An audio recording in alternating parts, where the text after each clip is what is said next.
Michelle, and I'm a special needs teacher with over 15 years experience working in special needs. In this video, we are going to be looking at intensive interaction, which is a communication intervention to support early stages of communication. In this video, we're going to be looking at what intensive interaction is, the history behind intensive interaction and how to implement it in the classroom, and the benefits. I hope you find this video useful, so please stay tuned. Thank you. So the first thing we're going to do is look at the history of intensive interaction. Intensive interaction was pioneered by two people, David Hewitt and Melanie Need, in the early 1980s.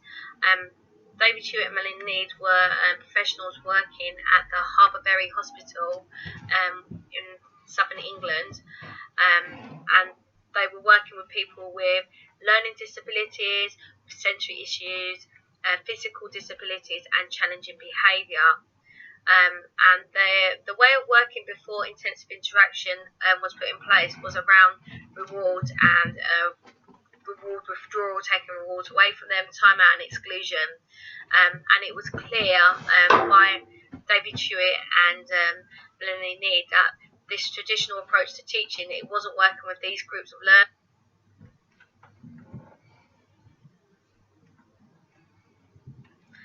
So Hewitt and Need realised this approach wasn't working and looked to see if there was any other theories they can use to support learners, and they come across Jared Ephraim's theory of augmented mothering, and they move towards a more flexible and interactive approach with these groups of learners.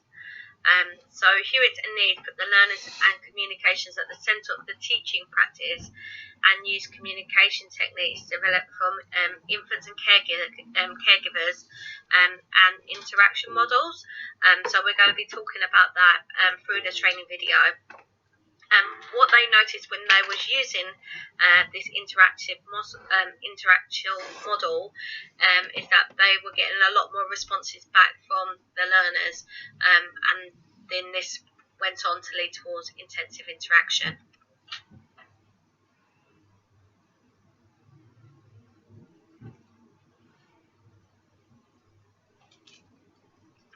So communication is something we take for granted every single day. You ask something and you get a response and you're understood. So how does good communication make you feel? How does it make you feel when you are understood? Have a few minutes to think about this. So when communication is understood, it makes you feel easy, relaxed, it makes you feel connected, it makes you feel happy that your message has been fulfilled. You've accomplished something, happy, calm. So these are all emotions that you might feel when you're understood. Now let's think about what happens if you're not understood. How does that make you feel when you're trying to explain something and the person you're speaking to doesn't understand what you're saying? How does that make you feel? I know when I'm not understood, when I'm trying to communicate people, it can be really, really frustrating. It makes you feel isolated, a bit lost, a bit lonely, like you're being ignored. Maybe you might feel like you're being dismissed. You might get so emotionally overwhelmed that you feel sad and distressed, scared, confused. And this is what some of our learners might be feeling too. If their communications, if what they're trying to relate to us, our messages they're trying to give to us, if they're not able to communicate it for us to understand it, this is exactly the feelings that they might be feeling.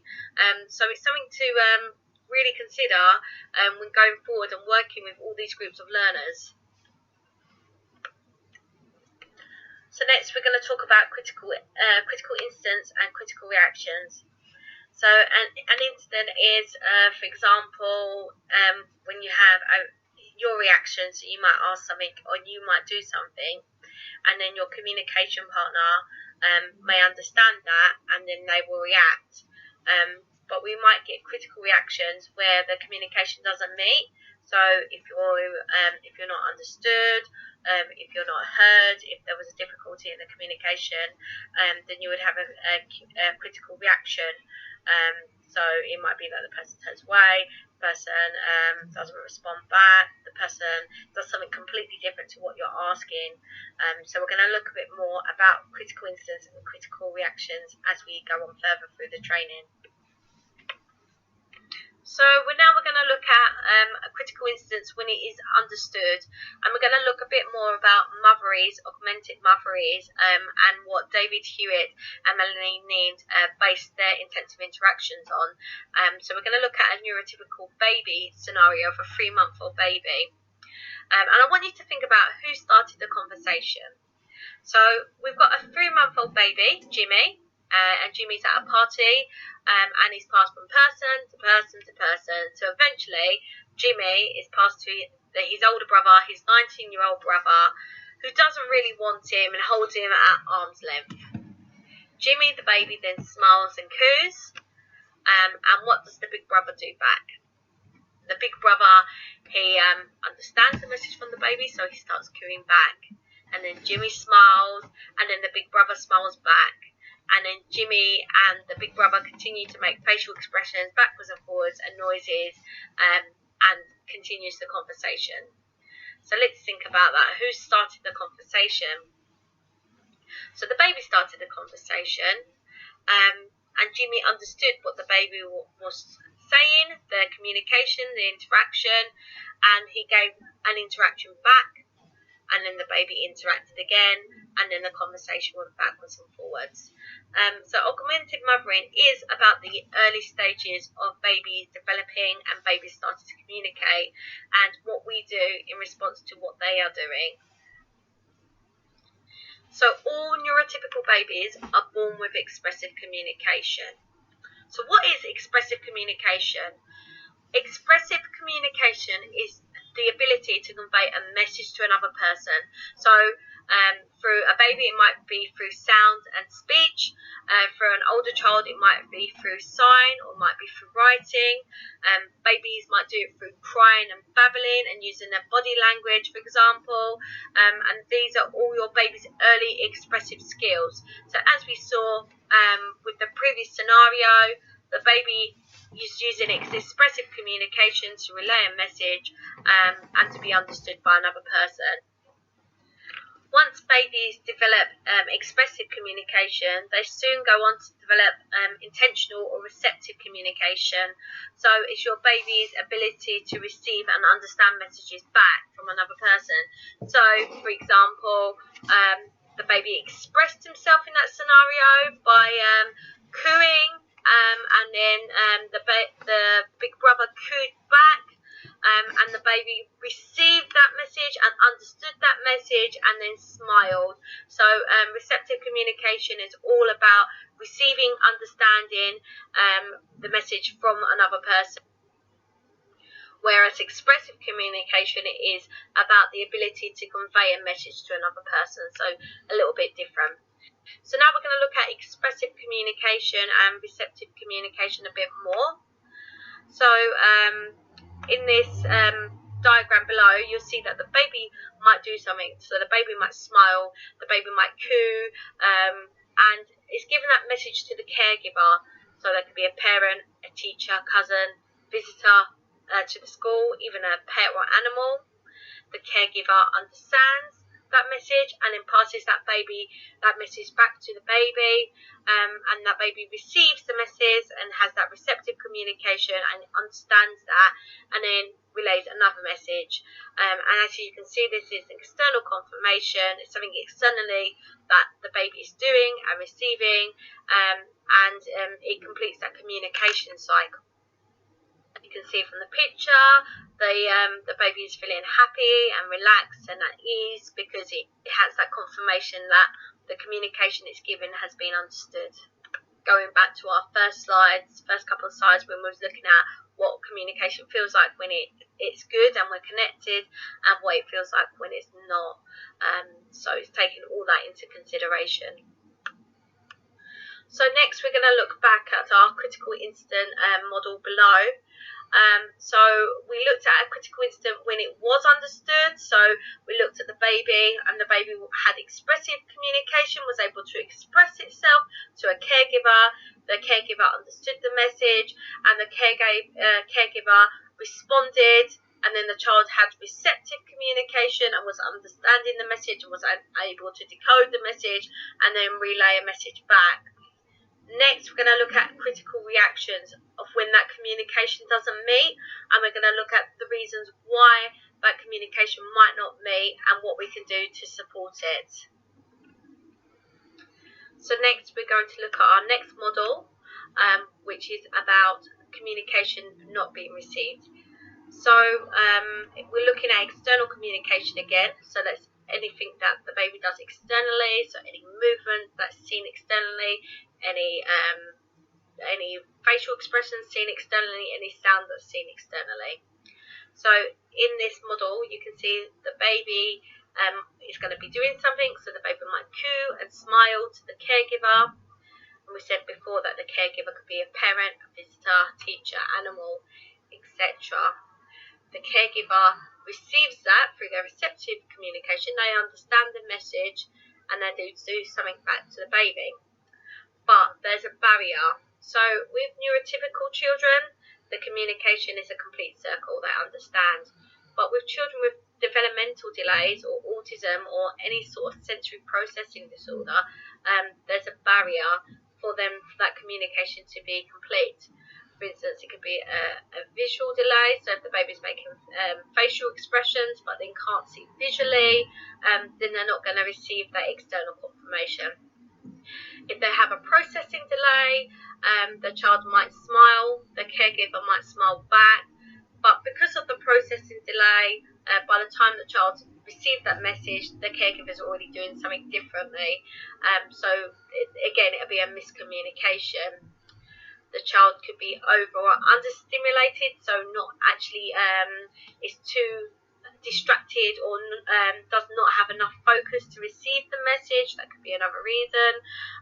There could be a hearing impairment, so the baby might coo and you might coo back at the child, but if the child doesn't hear it, then the message is not understood.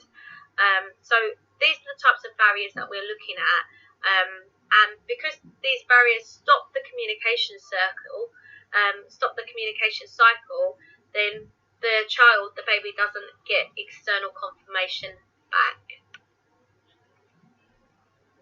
So we looked at the external world and external confirmation. So we looked at the things that we did from outside our body, so the noises that the baby might make, the facial expressions, the body language. So these are all external things that the way that we impact on our outer world. And we're going to look at now our internal confirmation, our inner world behaviours. So again, we're going to look at a neurotypical child. So we're going to look back at babies. So babies do lots of things. So they poop, they burp, they fart, they make silly noises. So we're going to look at some of those behaviours. So we're going to look at a baby who burps. So when they burp, they make a sound with their mouth. They get a taste in their mouth. They might get the sensation in the throat. They might get a bubbling in the stomach. They might get the feeling of the esophagus. So these are internal confirmations. So the baby does something and their sensation, their sensory system feels it. They feel the fluttering in the stomach. They feel the bubble in the throat. They taste it. They might be able to smell it. These are all internal confirmations. And we're going to look a bit more about internal confirmations and how our inner world behaviours affect us if we're not able to experience the outer world. So we looked at internal confirmation with the child, neurotypical child that was burping, and we talked about the sensory feedback. So with the internal confirmation, the brain told the neurotypical child that there was air in the stomach, It gave the body instruction to move the bubble outside the body, and then the sensory feedback would have been the sensation of the bubble coming out of the baby. It would have been the taste in the esophagus, it might have been sound, and the brain had that external confirmation. And with neurotypical children, we are pretty in sync with our senses. We understand what our brain's telling us, and we give the sensory feedback back. With our children with sensory processing disorders, or with our children with developmental disorders, the sensory system doesn't work the same, and they are out of sync. So you might have heard the term out of sync child. So their brain might give their body an internal instruction. They might not understand the instruction properly, or their body doesn't respond properly, or they might not get the correct sensory feedback back. And you might find that because of this reason, that they might do something more repetitively, or they might not do something at all. For example, our children who are sensory seeking imbalance, it might be that they don't get that message back enough to their brain, so they seek it more. So their brain saying that I need this balance, I need this feeling of knowing where my feet are, and sends that message to the child, and that child might rock backwards and forwards and do it quite repetitively, so their body can get that sensory feedback back to the brain. But because because the child's out of sync, the child might need to do it more often and quite repetitively. It's the same with our children that might have proprioception issues. They are children that might touch, so you might find our children with proprioception that are not getting that message back, they might tap. You might see it quite a lot, that they tap, tap, tap, tap, or they're the ones that might bite to get that sensory, get that feeling in their hand. And it's all about external confirmation. It's all about knowing where their body is, about having that sensation, about having that presence of I'm here, this is my external feedback, this is my external confirmation that I'm here, I'm feeling, I'm part of this world. And we're going to talk more about that when we go and talk about how we use intensive interaction and how we use our inner behaviours. So now we're going to look at ways to have intentional interactions with these children that have barriers, the children that have sensory impairment or development disorders. So we're looking at ways that we can use their internal behaviours to initiate intentional interactions. So as we said before, children with developmental disorders have lots of inner behaviours, and they present with things like they may rock, they may spit, they may fan themselves, they may bite, they might make vocalization sounds, they might self-stimulate, they might twizzle, they may spin, and this is them getting their internal confirmation of their existence. If they can't access the outside world, they can't communicate with the outside world, they tend to go into their inner world and use their inner world behaviours to communicate with themselves, and it's just them confirming existence. So this is where intensive interaction comes in. Intensive interaction looks at the inner behaviours and looks at that as a means to communicate with children with sensory issues. So intensive interaction is an intervention and is an approach for teaching communication skills to children and to adults who have autism, severe learning difficulties, profound and multiple learning difficulties, sensory processing disorders, who are all at the early stages of development.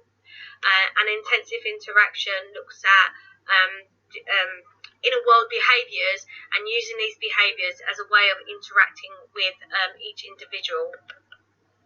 So now we're going to look at how to implement intensive interaction. Now, the one saying I really hate is intensive interaction is just copying. Intensive interaction is not copying. There's much more to intensive interaction than copying. In fact, what you are looking to do when you're looking at using intensive interaction is you are hypothesizing, you're thinking about what sensory feedback are they getting and how are they getting it? What visual stimulation might they be getting? What auditory stimulation might they be getting? If they flap with their hands like this, what are they getting? What proprioception sensory feedback are they getting by tapping? What vestibularity if they're rocking? So you look at what behaviours they display and you hypothesize, you think about what sensory feedback they get back, and then you use that as a means of communication. So if a child, for instance, is rocking backwards and forwards and is fanning themselves with their hand, I've seen quite a lot of children do this, so this is why I'm using this as an example. Is it that they like the sensation on their face? Is it that they're doing it in a beat? Is it the movement of the rocking backwards and forwards? So we're going to look at, okay, what sensory feedback can we give back to try and communicate? So when the child is doing this, I could be standing there with a fan and I could be fanning them as they're fanning themselves. And then I would watch to see if that child stops, if that child gives brief eye contact, if that child turns, if that child just has a brief stop just to acknowledge what's going on, and then they carry on with what they're doing. If the child doesn't respond, then I might start tapping to them rocking, because it might be they're rocking to a certain pattern. So I might now start tapping their shoulder, and again wait for a response. If that's not the response, then I might go on to something else. So it might be that the proprioception, so it might be a touch on their feet. So if they're rocking backwards and forwards, I could tap on their feet backwards and forwards to see if I'm giving them the same sensory feedback as they're getting from the rocking, and see if I can communicate with them. Sensory intensive interaction is all about celebrating their behaviours, their inner behaviours, letting them lead us, and us coming into their world to enjoy their experiences. And by coming into their world and enjoying their experiences and showing an interest in what they are doing and the sensory feedback they get back, is the first steps of us being able to start to communicate with them.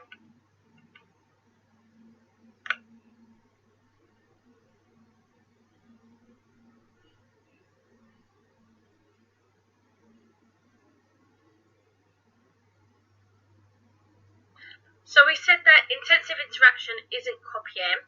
What we do is we look at the whole child, what inner behaviours they display, what sensory feedback that child is getting from that, and we use that as a means to communicate. So we have to give them the same sensory feedback as a communication partner. We need to use that as a way of communicating with them.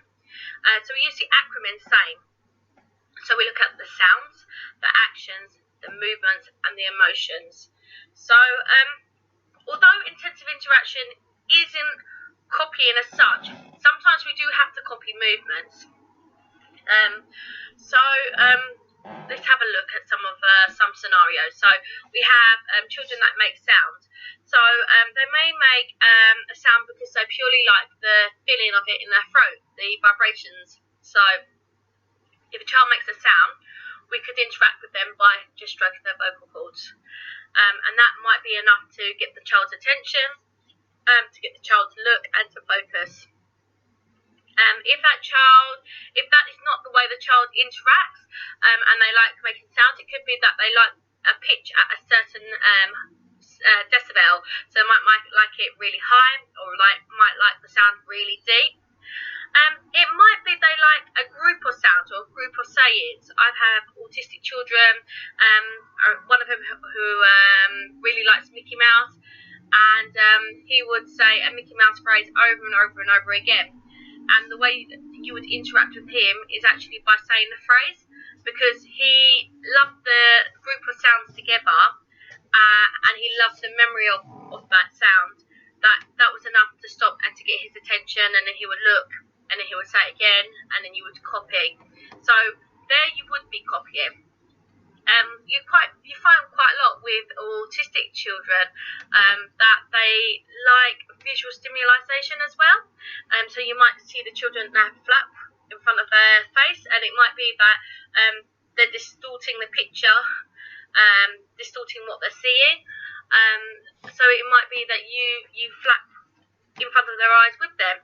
It might be that they actually like just the hand movement. So if they just like the hand movement, then you could, while they're flapping this one, you could do the same on this side, or you could flap your hand in front of their eyes to see if it's the visual stimulation that they were enjoying. So you have to be a bit of a detective, really. Autistic children as well, that are visually stimulated, like to drop and watch things like rice or flour to see how it drops. So again, we would tap into their visual stimulation. We'd use that as a way of communicating. So if they were dropping their rice and it was the visual stimulation they liked back, then we would do the same. So we would drop the rice as well, where they could see it, and try and use that as a way of interact. Does intensive interaction work? So to start to initiate intensive interaction in your classroom or at home, you first need to be a little bit of a detective. So you need to, first of all, observe the child. What inner behaviours does that child present? What do they do? Do they rock?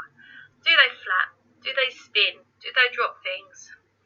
The next thing you need to do, once you have your list of the inner behaviours, is we need to speculate. Why do they do that? What sensory feedback are they getting? What do we think they like about that particular behaviour?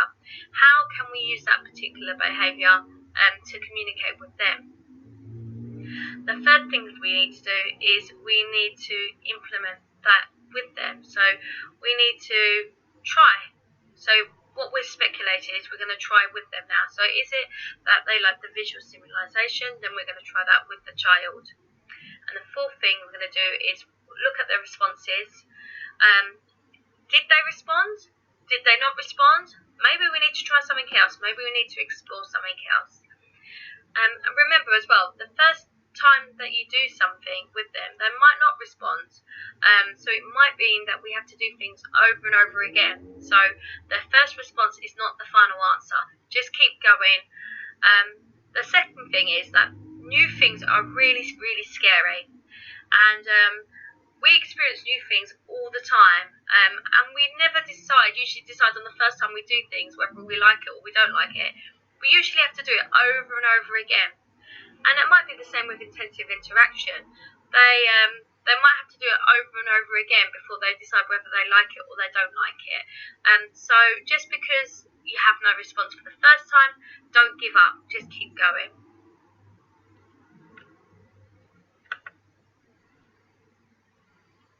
Just another example of speculating sensory feedback. So my example is a child repeatedly taps at the top of his left hand in the pattern of 3. He moves his hand so quickly it causes a light breeze. What is the sensory feedback he is getting? So a child repeatedly taps the top of his left hand in the pattern of 3. He moves his hand so quickly that it causes a light breeze. What sensory feedback is he getting? And the answer is touch and pressure, pattern, and the wind on his face. So it's just something to think about. When we're speculating, we're looking at all the sensory feedback, and very often it's more than one sensory feedback. We use our sensory systems in sync with each other all the time. We don't just use one sensory system at a time. So just take that into mind when you are speculating. I'm not going to show you this video, but I just want to talk about it quickly. If you would like some modelling of intensive interaction, I highly recommend you go and look at Phoebe Caldwell. She does a video on YouTube called Reaching Ricky, and she explains intensive interaction really well as she's modelling it and as she's interacting with Ricky. And you can see the improvement in Ricky, how he's communicating over a long period. I think the video is about 45 minutes and it can be found on YouTube. I will put a link at the end, and again I highly recommend you go and watching this video. So on this page you can see that There's details of the tracking form I use in class. And the reason I send this tracking form out is because not everyone knows what we're looking for when we intensively interact with our communication partner, with our child. And this breaks it down really nicely into small sections. So the experiences that we are looking for when we're using our interaction can be seen on the left-hand side, and on the right-hand side we have the responses of the interaction. And in the middle, it's just a brief description of what you was doing, whether you was playing with rice, whether you was sitting in a sensory den, whether you was outside. So just a brief description of where you was and what you was doing. And the way I use this form is I just use a highlighter and I highlight anything that we did together on the left hand side, so whether we shared the space, whether it was physical contact, and then I highlight what the interaction was, and I keep that as a record for myself so I know what was working, what wasn't working, if the child interacts better with a certain person, and these are all really good bits of knowledge of information to use when we're planning lessons. So, interaction experience. So when I'm interacting with my child, my communication partner, I'm looking for, are they happy to share a space with me, whether it's sitting or lying down quietly? Are they happy to sit next to me? Are they happy to sit in front of me? So how are they sharing the space with me? How long they can share the space for me? Is it they come sit for about 30 seconds and they get up and move away? So that's the first thing that I look for. The next thing is like physical contact, whether it's touching knee to knee, whether it's holding hands, whether it's squeezing each other's hands, whether it's clapping our hands together, like a high five, whether it's hand over hand, massage feet. So are they interacting with the physical contact? So imitation. So we talked about the vocalizations, the child who liked the particular phrase is being said. Once they imitate and we imitate back, are they imitating back to us? So is there imitation? Eye contact. So this could be as simple as peekaboo, whether they're giving you brief eye contact to the interaction you're giving them, whether they're giving long stares, whether they are looking to you face on face. A joint focus, so this could be like a toy or a sensory object. So I talked about the rice before. So are they happy to have a joint focus on the same object? Are they happy for me to touch what they're touching? And if they weren't happy, they would turn or walk away or try and hold the item all to themselves. So that again would be something I write in the description of the session. And there's a couple of other things on here as well, like burst, pause, sequence, which is if they were playing with, for example, the rice with you, they were playing, they were imitating, then they stopped, they had a pause, and then they come back to playing with the rice, and then they're playing with the rice, and then they stopped, and then they might go and pick something off the floor, and then they might come back and they might join you the rice. So that was like burst, pause, sequence. That's what we're looking for. And then how did the communication partner respond? How was their responses to the interaction? Were they happy just to encounter it? Were they aware that you were sitting next to them? Were they aware that you was touching them? Were they aware that you were pouring the rice with them? Their attention and responses.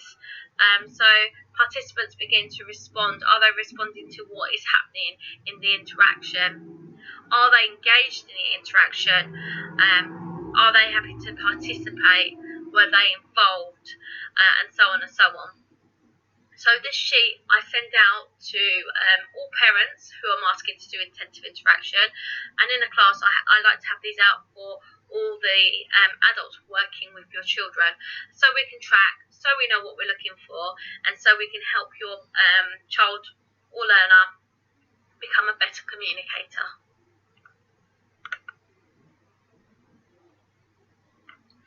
Rules for intensive interaction. So we're nearly at the end of the video, so I just want to go over some rules for you for when you use this intervention. So the first rule is, if you use intensive interaction, it needs to be with someone who is familiar with the child. As you know, it's really hard to speak speak to strangers. So to do intensive interaction with strangers, it'd be really hard for that child to communicate. So you need somebody who has a relationship with that child, somebody who knows that child well, if you want to implement intensive interaction within the classroom. You also need to think about the mood of both parties, because children are very good at picking up body language. And so if you're feeling a bit sad or grumpy or emotional, children can pick that up, and it might mean that the interaction isn't there. So make sure you're both in a good place, you're both calm, and you're both happy before you lead this intervention. Thirdly, the child is the leader. In intensive interaction, they are leading the conversation. You are entering their world. It's all about them. So let them lead, let them follow, and you follow. If they want to stop, you stop. If they want to carry on, you carry on. So the intervention lasts as long as it needs to for that child. And stop when that child says stop. So if they turn their back, they walk away. If they're showing you through their body language they want to stop, then that is the time to stop. Intensive interaction is not entertainment. We're not doing this for fun. There is a reason why we're doing intensive interaction, and that is to build communication for these children who struggle with normal conversation. Intensive interaction is not about changing behaviours either. The behaviours the children have are meaningful for them. There's a reason why they do these behaviours. So it's about them having acknowledgement of their eternal existence, that they are here, they are being. So it's not about changing their behaviour. It's about using that as a way to communicate with them. And as I said previously, the behaviour has meaning. It does not matter if it's good or bad. It has a meaning to them, and we just need to use that as a way of communicating. For more information on intensive interaction, there's some web links below. davidhewitt.com. He's got pages of intensive interactions on his website. usonabus.org.uk. They also have lots of information, and in the intensive interaction website. Also, as I stated before, you can go on YouTube.